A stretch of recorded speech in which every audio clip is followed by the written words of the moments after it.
Cuma ada satu cara, kalau orang mau hidup sebebas-bebasnya, hidup sendiri. Bener. Please, hidup sendiri. Bener. Jadi kalau Anda hidup sendiri, Anda nggak akan ketemu dengan orang lain. Iya. Dan Anda bisa ngapain aja. Bener. Dan nggak ada yang peduli. Bener. Selama itu masih ada orang, Bener. nggak bisa. Karena Nggak ketika bisa. bener sih, dia bilang, lu jangan ngatur-ngatur hidup gue. Iya. Berarti kan dia lagi ngatur hidup orang ya. Benar. Oh my god. Iya, benar. Oh iya ya. Sama kayak ada orang bilang gini, lu ngatur hidup orang terus sih. Iya. Udahlah nggak usah ngatur hidup orang. Dia lagi ngatur hidup orang supaya nggak ngatur hidup orang.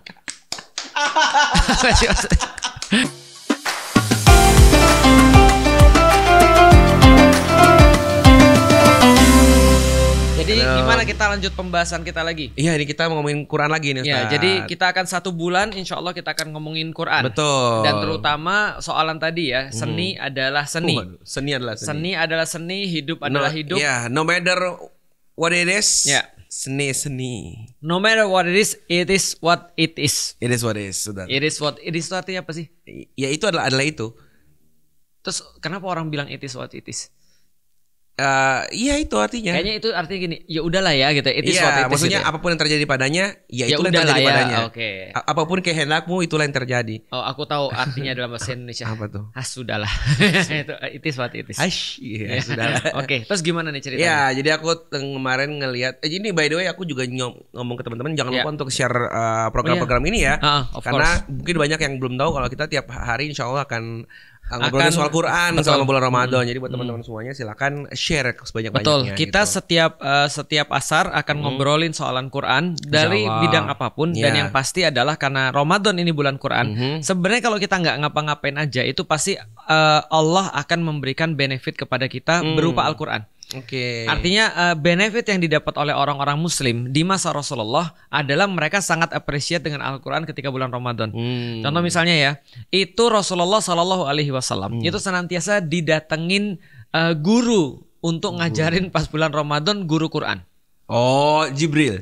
Oh. Jadi Jibril setiap Ramadan itu mendengarkan bacaan Rasulullah dari awal sampai akhir. Lalu kemudian ngasih tahu Rasulullah kalau ada sesuatu yang perlu untuk disampaikan dari Allah tentang makna satu ayat atau mengajarkan Al-Quran kepada Rasulullah. Itu adalah setiap bulan Ramadan. Dan menjelang wafatnya Rasulullah, Jibril itu bukan hanya sekali tapi 2 kali datang untuk mengajarkan Al-Quran. Jadi artinya adalah Rasulullah aja itu punya benefit di bulan Ramadan itu dengan Al-Quran. Harusnya orang-orang Muslim juga akan punya banyak sekali benefit di bidang Al-Quran pada bulan Ramadan kalau mereka benar-benar pengen. Dan kita insya Allah nyediain itu. Ya, insya Allah. Jadi pokoknya asar nih pergi ke masjid, lalu kemudian pulang dari masjid, lalu kemudian masuk ke rumah sudah ada kita yang menanti. Dari kita menanti menemani berbuka kalian. Biar makanan semakin lezat. Mungkin ya. Itu tergantung duit mereka. Ya kalau duit mereka ya. Tapi kalau lapar tuh ditambah melihat orang tercinta gitu kan pasti kan. Mungkin. Kalau mereka mencintai kita. Kalau mereka nggak mencintai kita ya insya Allah mencintai. Kalaupun haters yang komen kan katanya bahan bakarnya sama. Oh ya benar. Karena kebanyakan lovers itu ya konversi daripada haters. Karena aku kan juga begitu. Gitu. Aku kan nggak suka sama Islam. Akhirnya malah mencintai Islam. Berusaha mencintai Islam. Yang dulu juga benci antum sekarang mencintai antum kan insya Allah. Belum tahu aku. Belum tahu. Tapi aku dulu membenci Song Hye Kyo juga. Jadi mencintai Song Hye Kyo. Iya, tapi dia nggak tahu mencintai aku atau tidak. Pasti enggak sih, Tas. Iya. Jadi ngomong soal cinta. Oke. Ngomong soal cinta, di dunia barat itu terkenal banget istilah love is love. Tapi kalau it is what it is adalah sudahlah. Kalau ini love is love, cinta ya cinta aja udah. Oh, maksudnya jangan dibebankan ada atribut lain pada cinta. Cinta itu ya cinta. Jadi kalimat ini sering muncul kalau Ustadz pernah lihat parade LGBT, parade feminis. Coba lihatnya potret-potret poster yang mereka bawa. Love is love. Love always win. Love is win. Love always prevail. Iya, love always win kayak gitu. Jadi kayak meninggikan cinta sebagai dalil bahwa inilah yang harusnya kita jadiin patokan. Betul. Jadi ya kalau itu cinta, makanya sering muncul kalimat tanyakan pada perasaanmu. Ya kan, tanya hatimu. Padahal itu hadis loh itu. Apanya? Istafti kolbak. Artinya apa? Minta fatwa pada hatimu. Nah, kata kolbak ini nanti coba Ustadz bisa jelaskan lebih dalam. Karena berarti ini sama dengan yang dipakai sama mereka. Cuman untuk hal yang berbeda kan. Hatiku menyukai sesama jenis. Berarti kan ini yang harus aku lakukan. kamu kan suka sama istrimu nih. Iya. Oh iya, aku mencintai istriku sebagai seorang suami. Iya. Tentu saja, aku juga mencintai anak-anakku. Iya. Apa yang kamu rasakan adalah love. Dan itulah yang aku rasakan pada yang sesama jenis ini. Betul. Jadi seolah-olah dia ingin bilang kalau kamu boleh, kenapa aku nggak boleh? Betul. Oh, gitu. Kan ini cinta yang cinta juga. Oke. Maksudnya ya aku tuh sama aja kayak kamu, cuman beda kepada siapanya beda. Itu sama kayak ada orang love is love ini kan no matter what the gender is, tapi juga agama, religion. Oke. Lah ini sama aja kamu suka sama muslimah, kamu suka yang jilbaban, kamu suka yang cadaran, mungkin ada mungkin yang suka yang rambutnya pirang, ada yang suka. Ini masalah selera aja gitu. Love is love gitu. Jangan dipaksa. Oke. Nah, makanya kalimat-kalimat kayak ikuti kata hatimu, cinta nggak pernah salah. Iya kan ya? Ya itu yang terjadi. Ini lagi rame. Ini cowok mau cowok? Nggak, cuma cewek. Ini ketika aku ceritain di materiku tentang kisah. Ini sih aku namain dia cinta, yang ini aku namain dia Einstein. Ini cinta, ini Einstein. Mereka jadian. Tapi ternyata awalnya mereka ini dekat. Film Indonesia? Enggak film, Tat. Ini kisah yang aku bangun kalau presentasi kan. Storytelling. Oke. Cinta dan Einstein jatuh cinta. Ya, kemudian kan kalau depan tuh nggak mungkin aku storytelling. Maksudnya aku ceritain kalau cinta tuh deket sama si Einstein.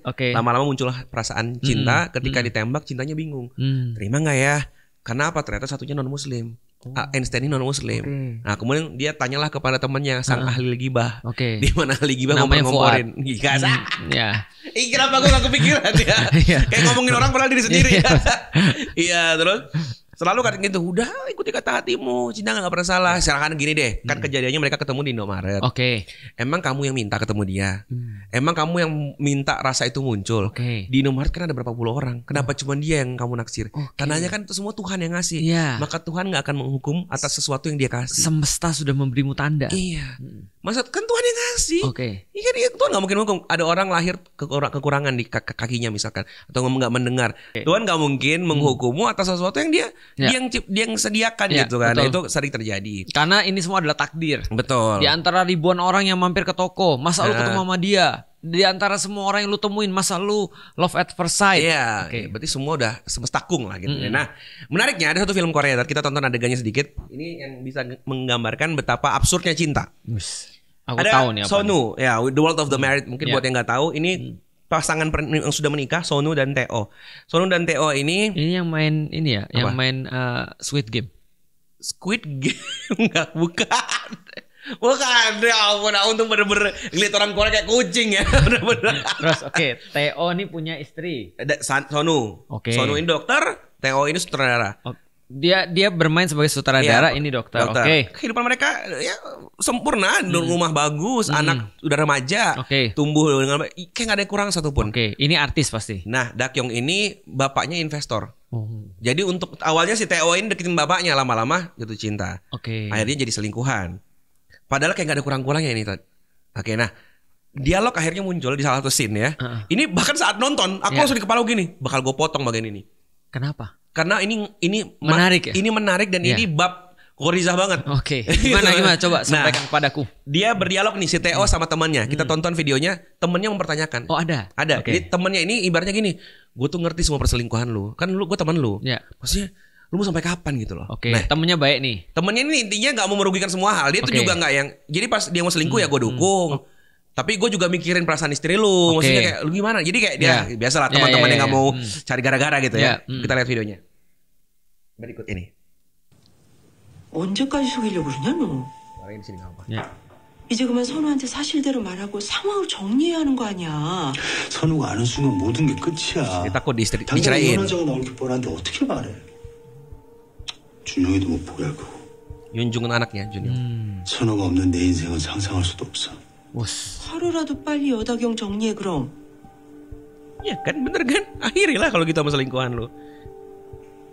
아니다. 난 말해도 이해 못할 거야. 뭐가 이렇게 복잡한데?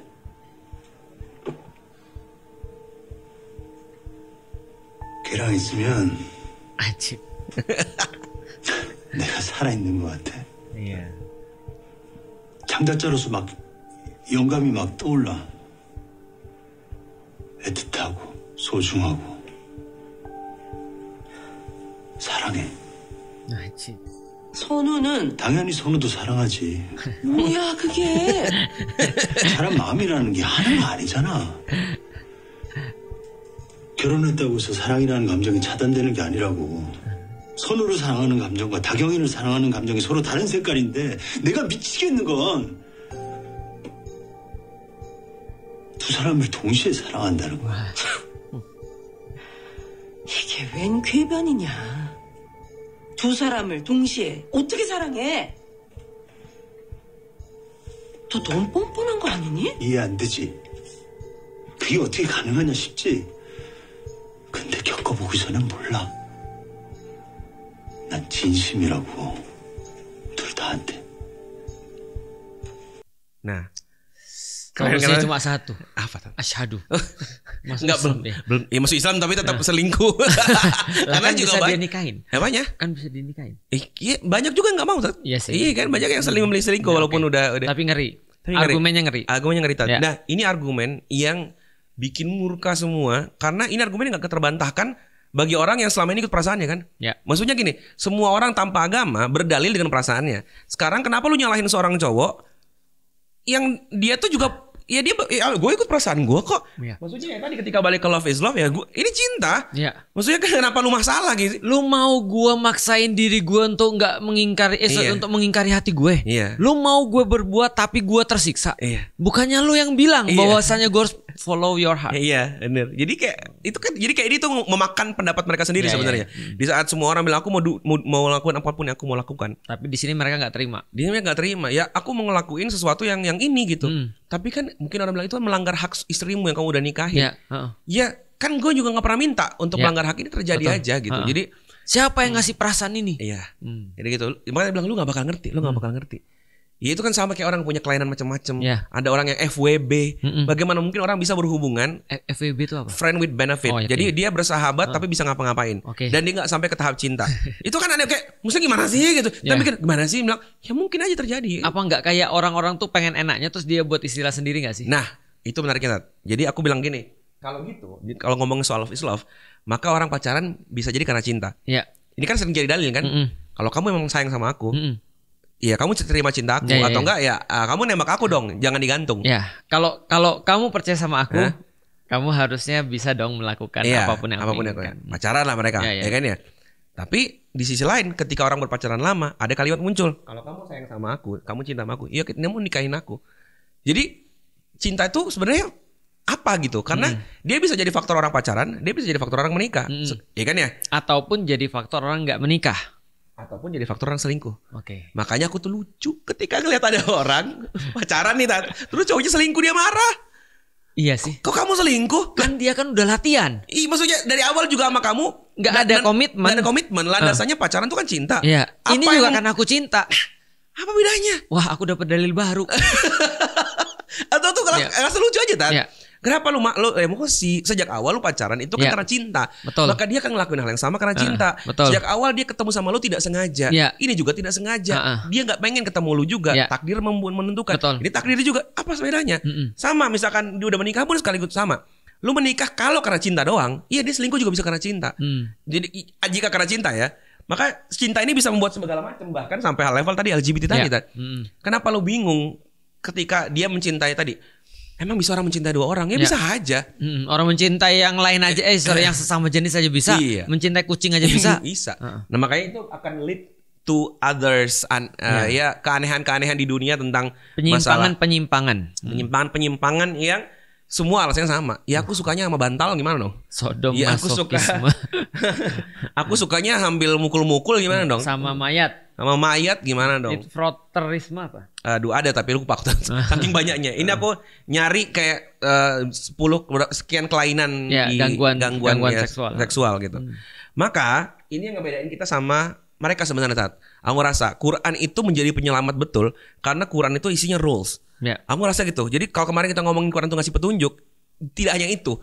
Dia juga kasih aturan gitu loh. Betul. Jadi nggak cuma bilang lu harus ke sana ya, tapi how lewat to get jalan there. sini. Lewat jalan sini. Karena orang bilang banyak jalan menuju Roma, tapi tidak bagi Quran tidak gitu loh. Ada jalan-jalan yang dibolehkan, ada yang tidak.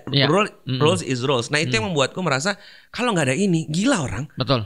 Jadi gini, lu bisa mencintai siapapun. Makanya ketika aku bawain materi soal membaca dalam gelap, bab soal LGBT, aku bilang I don't care, kamu mau suka sama mau lawan jenis, mau sesama jenis, mau kaleng, mau kucing, mau terserah, itu kan dalam pikiranmu. Tapi rules is rules gitu. Nah itu yang bikin kita tuh beda. Karena manusia tuh kalau diikutin kepalanya tuh liar banget. Makanya tadi dia bilang, dia kan bilang, emang kalau pikir kalau udah menikah orang berhenti mencintai? Ya, emang enggak. Betul. Emang enggak, makanya aturan itu harus ada. Kalau enggak orang bisa ngelakuin sebebas-bebasnya. Apapun. Kan? Betul. Padahal kebebasan orang yang satu itu pasti akan bertabrakan dengan kebebasan orang yang lain. Nah betul. Nah kemudian angry is angry ini misalkan. Ini juga perasaan kan. But rules is rules. Makanya kan yang diajarin tuh cara Antum selalu bilang Al-Quran tuh ngajarin cara merespon kan. Betul. Perasaan mah muncul aja. Orang nggak bisa dipaksakan. Dan itu manusiawi. Cinta pun manusiawi. Betul. Bahkan di titik orang sudah menikah pun sama kayak aku masih merasakan itu pada Song Hye Kyo tadi. Song Hye Kyo. But rules is rules. Rules is rules. Iya. Betul. Nanti aku suruh syahadat dulu dia. Sebenarnya sebelum rules awareness is awareness. Tahu diri. Oke. Hate is hate sama juga. Aku sampai bilang, lu nggak bisa cinta semua orang.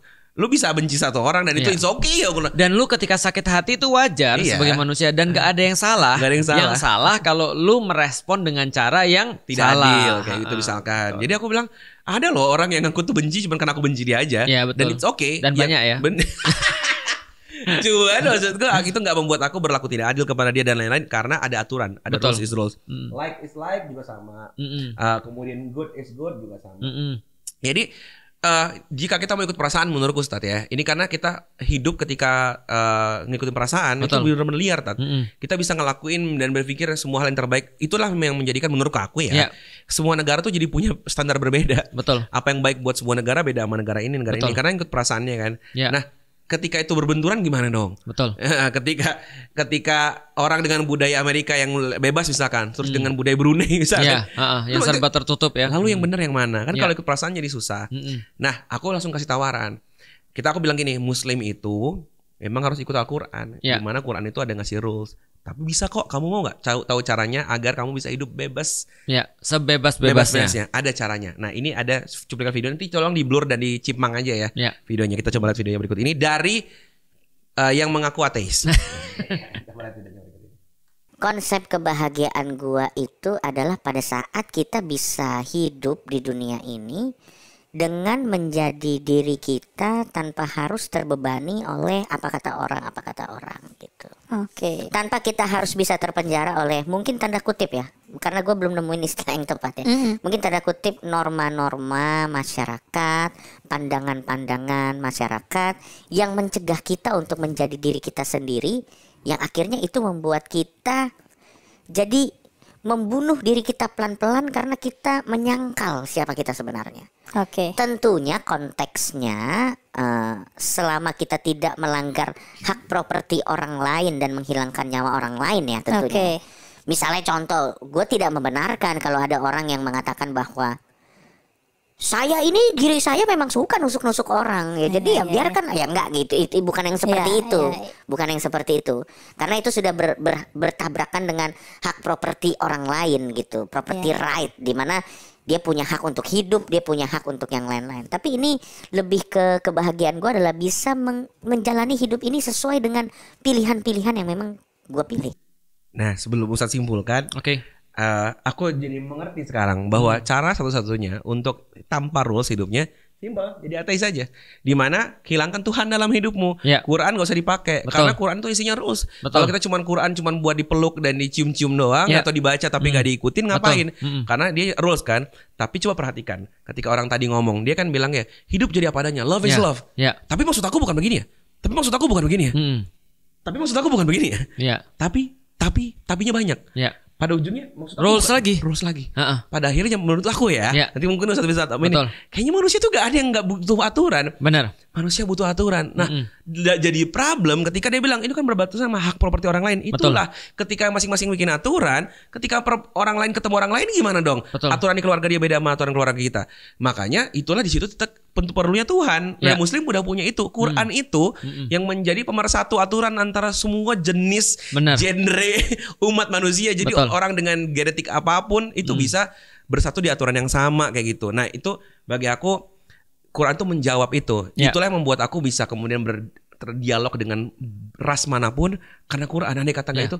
Ini terjadi ketika ketemu beberapa anak ngaji di luar negeri. yang kita baca kitab yang sama dan yang sama ngerasa kayak kenal ya. Ngerti gak sih kayak kita sudah berkenalan bahkan sebelum berjumpa. Betul Ustaz. Ngerasa kayak walaupun udah tahu kok sama ya tapi karena satu agama ya. Kayak antum pergi gak usah sama anak ngaji lah, antum pergi umroh aja. Terus betul. Antum di samping antum assalamualaikum, terus dia senyum gitu kan ya. Betul. Seolah-olah kita tahu dia tahu kita. Betul gitu. Karena rulesnya sama. Kita sama-sama mengharamkan apa yang kita pegang bersama. Itu maksudku, jadi kayak Quran selain memberi petunjuk bagiku luar biasa karena dia memberi aku aturan gitu Tat. Yang itu aku sebagai orang mahababo tadi bodoh ya, nggak perlu mikir lagi. Betul. Tinggal ngikutin aja aturan yang ada, itu kurang lebih Tat yang aku ngerasa Tat. Pertama, kalau kita perlu menjelaskan ya, bahwasanya orang-orang yang ateis ataupun orang-orang yang pengen bebas sebebas-bebasnya, mereka harus menciptakan ilusi. Mereka harus creating illusion. Kenapa? Nih aku kasih tau paradoks ya. Aku kasih tau paradoks. Nih salah satu paradoks ya. Percaya nggak? Antum harus percaya sama aku kalau aku bohong. Kalau aku percaya, berarti antum lagi bohong. Ya. Kalau antum percaya aku, percaya deh, aku lagi bohong. Karena antum lagi bohong. Betul. Kalau antum percaya aku bohong. Tapi kalau antum bilang aku bohong, berarti antum percaya aku. Iya. Paradoks kan? Iya benar. Oke, aku kasih tau lagi paradoks yang lain ya. Saya mengimpikan hidup bahagia. Dalam arti bagi saya bahagia adalah kita tidak terpengaruh pandangan-pandangan orang. Di mana pandangan-pandangan orang itu tidak mengatur saya. Mau apain aja, saya terserah. Pandangan orang tidak boleh mengatur saya. Dia ngomong itu definisi kebahagiaan bagi dia. Sementara itu menjadi definisi kesengsaraan bagi dia sendiri. Karena dia ngatur hidup orang. Paham gak sih maksudnya? Dia kan bilang gini. Dia ibaratnya lu jangan ngatur aturan sehingga ngatur gue. Iya, berarti kan dia sedang ngatur orang untuk jangan ngatur dia. That's it. Paham gak sih? Itu paradoks. Itu gak bisa. Iya, nah itu yang antum bilangin. Nah aku sederhanain ya. Yang antum bilangin ya. Jadi cuma ada satu cara. Kalau orang mau hidup sebebas-bebasnya, hidup sendiri. Please, hidup sendiri. Jadi kalau Anda hidup sendiri, Anda gak akan ketemu dengan orang lain. Dan Anda bisa ngapain aja. Dan gak ada yang peduli. Selama itu masih ada orang. Gak bisa. Karena ketika lu sih, dia bilang, lu jangan ngatur-ngatur hidup gue. Berarti kan dia lagi ngatur hidup orang ya. Benar. Oh my god. Oh iya ya. Sama kayak ada orang bilang gini, lu ngatur hidup orang terus sih. Udahlah gak usah ngatur hidup orang. Dia lagi ngatur hidup orang supaya gak ngatur hidup orang. Itu paradoks. Itu nggak mungkin terjadi. Iya benar. Makanya aturan pertama ketika orang hidup bermasyarakat selama dia nggak sendiri selama dia nggak sendiri, aturan pertama pada orang-orang yang mau sebebas-bebasnya tanpa aturan, tapi dia harus memiliki aturan pertama, tidak boleh ada aturan. Bukankah tidak boleh ada aturan itu some kind of rules? Iya. Jadi sebentar ya saya mau bikin aturan, gak boleh bikin aturan. Loh itu kan juga aturan. Iya. Aturannya adalah gak boleh bikin aturan. Itu minimal satu aturan yang harus dimiliki tuh. Makanya kan ketika ada orang bilang saya pengen bebasnya. Di Perancis tuh ada kaum nudis. Iya betul. Ya kan ya. Kaum yang nudis. Dia pergi ke pantai. Dia bodo amat, lu gak usah ngatur gue nggak mau pakai baju, lu mau apa? Ke jalan-jalan juga gitu dia. Ya akhirnya orang-orang yang ke pantai pakai bikini doang itu walaupun bukan muslim ya, dia bilang iya, tapi masalahnya bukan apa, lu nggak apa-apa terserah. Tapi kalau lu di depan mata gue, mohon maaf nih, lu ganggu mata gue, gitu maksudnya. Gue juga punya kebebasan sebagaimana lu punya kebebasan. Kebebasan gue adalah gue harus bebas daripada pemandangan yang gue nggak suka. Akhirnya dilaporin. Akhirnya apa yang terjadi? Nudis itu dikasih bagian satu tempat, kamu cuma boleh di sini, dan kemudian yang lain adalah untuk orang-orang yang umum. Tapi harus pakai aturan nggak? Aturan. Nah makanya masalahnya adalah paradoksnya bukan pada aturannya sebenarnya. Jadi paradoks itu menunjukkan bahwa problematika kita tuh bukan pada aturan. Karena muter-muter terus. Betul. Tapi siapa yang ngatur? Itu masalahnya. Jadi siapa yang berhak ngatur? Maka aku selalu bilang pada orang-orang feminis, laki-laki nggak berhak mengatur perempuan. Betul. Aku yakin. Dan perempuan tidak juga berhak ngatur laki-laki. Paham gak sih maksudnya? Paham. Kamu gak boleh ngatur aku sebagai sesama manusia. Karena kamu sama aku manusia. Dan aku juga gak bisa ngatur kamu. Maka kita harus sepakat nih. Karena kita gak boleh mengatur sama-sama. Kita gak boleh sama-sama mengatur orang lain. Dan kita sendiri kita tahu bahwa kita harus punya aturan. Berarti aturan itu harus kita cari yang paling mendekati pada kenyamanan bersama. Berarti kita cari di luar kita. Orang-orang yang lain mengatakan, ya udah kalau gitu gimana kita voting aja. Ternyata juga nggak bisa. Iya, sejarah menyampaikan kepada kita bahwa proses demokrasi itu tidak pernah demokratis juga, gitu kan ya. Makanya, atau orang-orang bilang ya dengan segala macam mereka coba untuk menentukan aturan, ternyata nggak bisa juga. Ujungnya ya udahlah kita serahin pada raja aja. Kalau rajanya baik, kalau rajanya nggak baik, gitu. Kalau rajanya lagi normal, kalau dia lagi nggak normal. Sedangkan kita punya syahwat yang selalu perlu pemenuhan. Manusia itu ciri-cirinya adalah dia selalu perlu pemenuhan. Dan kalau dia perlu pemenuhan itu perlu aturan. Kalau dia hidupnya bareng, kecuali kalau dia hidupnya sendiri. Antum hidup di hutan aja perlu aturan loh. Iya benar. Coba ya, antum hidup di hutan nih. Malam-malam antum buka api. Datang tuh singa tuh ke antum. Paham gak sih maksudnya? Dan antum bisa argumen dengan singa? Nggak bisa. Mohon maaf ya singa ya, saya tuh hidupnya nggak mau diatur lah. Singa bilang gue kagak peduli, gue lapar. Gitu kan. Dan gue baru tahu sih itu. Paham gak sih? Tahu baru tahu kalau bakar-bakar hutannya. Ya maksudnya kalau malam-malam kan antum harus gelap. Jangan sampai ada tanda-tanda antum bikin ribut ya kan. Singa-singa wah ada makanan nih. Gitu. Atau buaya lah, atau minimal ular sanca atau ular. Ya Allah. Paham gak sih maksudku? Artinya hidup di kota ketemu ular, hidup di hutan ketemu ular. Artinya tetap tidak ada aturan. Bener, karena kita tuh hidup bareng-bareng. Dan contoh ya, hidup berkeluarga aja deh. Kita kan hidup berkeluarga bukan hanya urusan agama. Tapi kita harus bikin aturan-aturan yang lain. Contoh ya, misalnya aku bilang sama istriku, "Dek, kalau bisa ya pas aku di rumah, kan kamu tahu jadwalku dan aku bilang aku mau keluar. Nanti pas aku pulang ke rumah, Mbok ya kamu tuh ada di rumah." Dia nanya, "Kenapa, Bi?" Terus aku bilang, "Ya karena aku nggak bisa kalau nggak ada kamu di rumah." Asik. Misalnya. Pertanyaanku, dia akan bilang nggak? Kok gitu sih?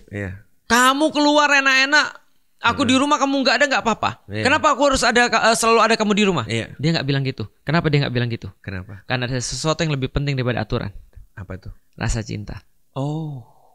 Makanya sebenarnya orang itu ketika nggak mau diatur, dia tuh sebenarnya bukan nggak mau diatur, cuma dia belum sayang aja. Begitu dia sayang sama sesuatu nih, atau dia cinta sama sesuatu, aku yakin dia jadi budak.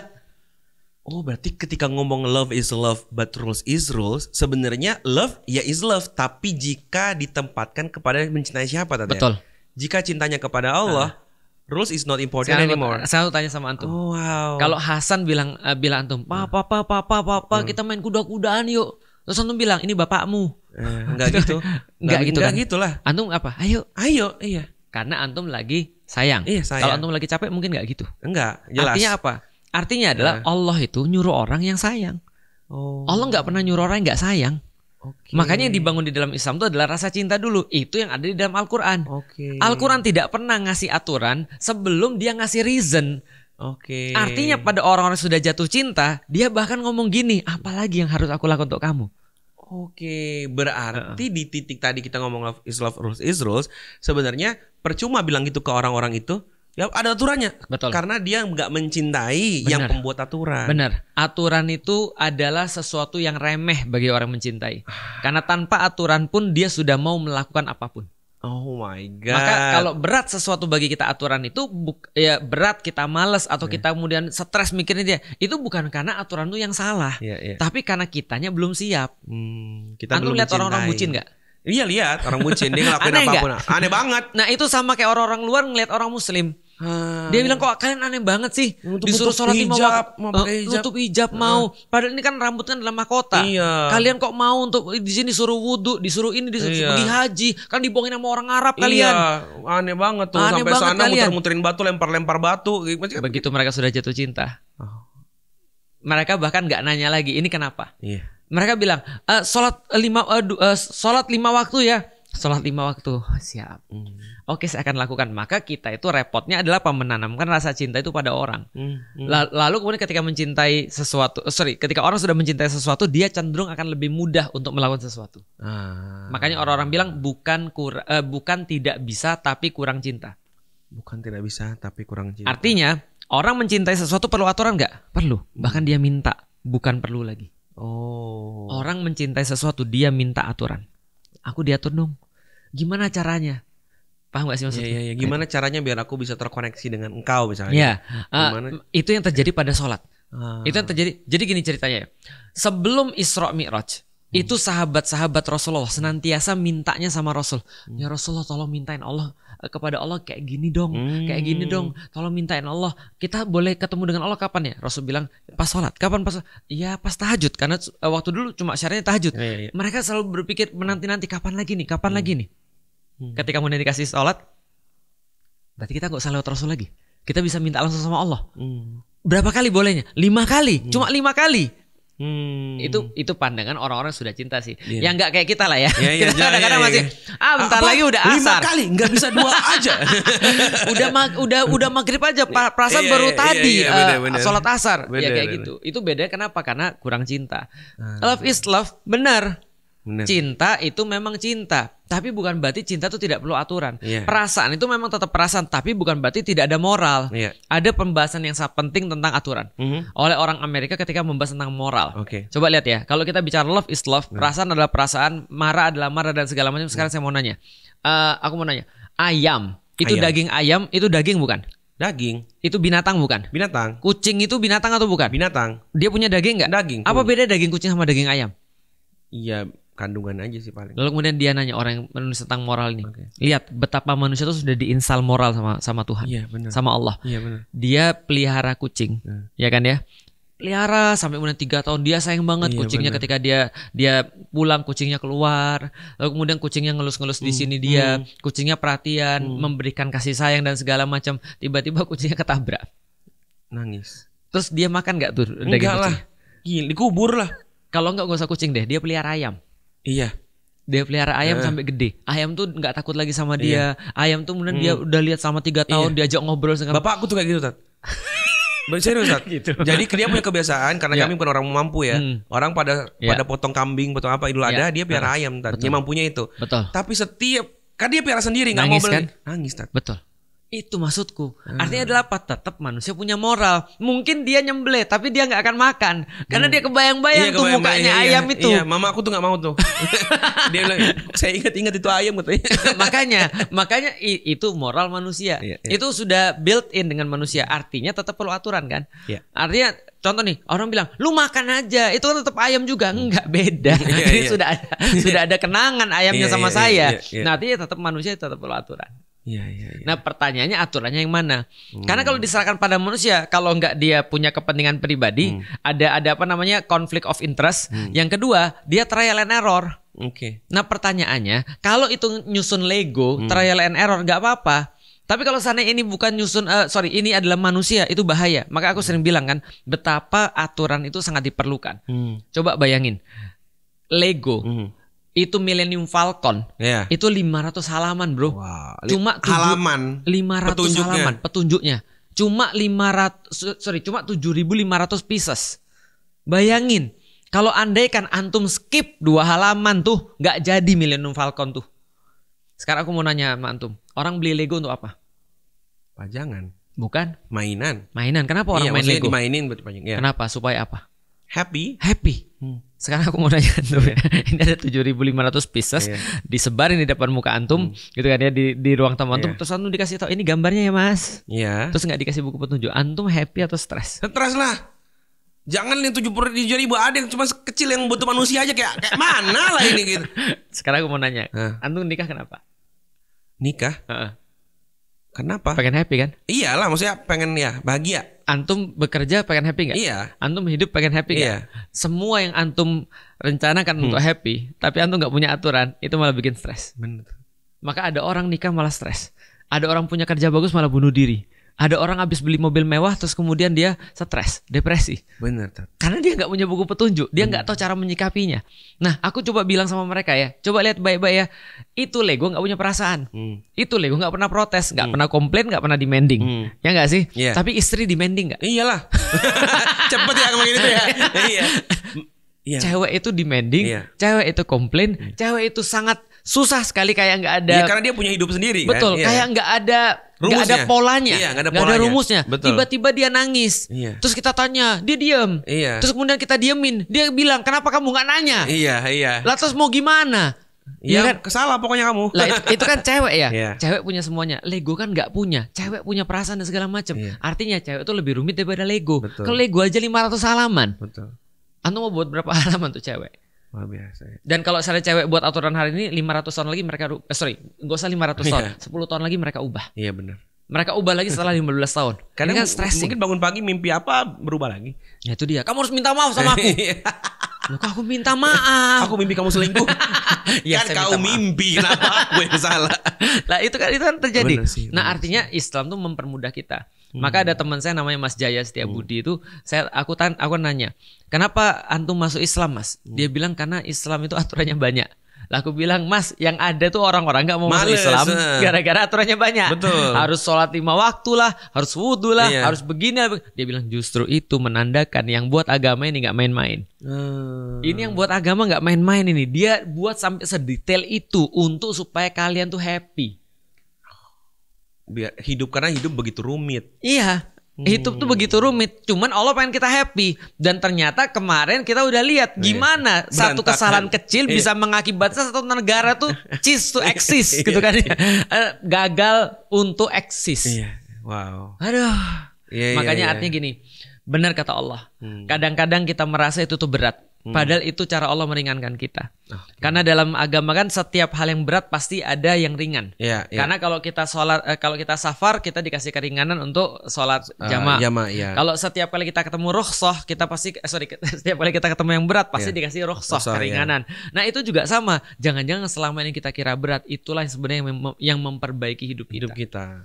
Kita ngelihatnya ke pas pelaksanaannya. Oke, aku mau kasih tahu satu lagi. Bagaimana orang-orang yang suka Lego memandang buku petunjuk? Penting. Mereka memandang itu sebagai beban atau memandang itu sebagai bantuan? Bantuan. Karena mereka tahu mereka sedang nyusun sesuatu yang mereka tidak bisa buat tanpa ada petunjuk. Merinding aku. Kalau andai kan kita melihat Al-Quran itu sebagai beban, ya berarti sebenarnya kita tuh nggak mau nyusun itu tadi. Jadi karena orang benar-benar pengen nyusun Legonya tuh mau selesai, dia ngelihat yang namanya buku petunjuk itu bukan beban. Itu maksudnya. Nah, artinya kalau andaikan ada orang dia ngelihat Al-Quran kayak beban, berarti dia memang gak ngerti sih. Atau dia belum paham tentang seperti apa. juga ya kayak mana sih ini Legonya gini? Nah, ini kau baca lah. Nggak mau tapi. Nah, tapi ini gimana nyusunnya? Kau baca lah. Itu dia tuh. Agak repot ya. Makanya kan ketika ada orang bilang aku tuh mau hidup bahagiaku versiku adalah seperti ini. Berarti sebenarnya dia bukan mau nyusun seperti yang tadi. Jadi dia kayak dapat balok-balok terus dia mau nyusun sendiri. Paham gak sih maksudnya? Ini ada balok gambarnya Millennium Falcon nih misalnya nih. Terus dari situ antum buat kayak apa ya? Kayak cuma buat kayak ini kayak cuma dinding gitu. Nah, aku maunya kayak gini. Ya masalahnya kita mau buat Millennium Falcon ini masalahnya. Paham gak sih maksudku? Nah itu sih sebenarnya. Makanya sebenarnya ya Al-Quran itu adalah sebuah sumber aturan yang menurutku sangat fair. Karena kenapa? Datangnya bukan dari manusia, datangnya adalah dari penciptanya manusia. Nah problemnya banyak orang tuh nggak paham bahwasanya benar nggak sih Allah ini adalah pencipta manusia. Untuk itulah kita tuh ngajarin orang. Karena ketika itu sudah terdefinisi bahwasanya pencipta manusia itu adalah Allah, maka memakai Al-Quran itu adalah hal yang paling logis di dalam hidup manusia. Makanya kita juga belajar itu dakwah pertama tuh menimbulkan rasa cinta dan percaya kepada Allah dulu ya. Itulah akidah. Bukan aturannya ya. Benar. Bukan syariat, karena percuma ngomongin syariat. Benar. Kalau dia nggak sayang gitu, nggak cinta. Bunda Aisyah bilang bahwasanya Rasulullah Shallallahu Alaihi Wasallam itu mengajarkan pada orang untuk beriman dulu baru kemudian memberikan mereka aturan.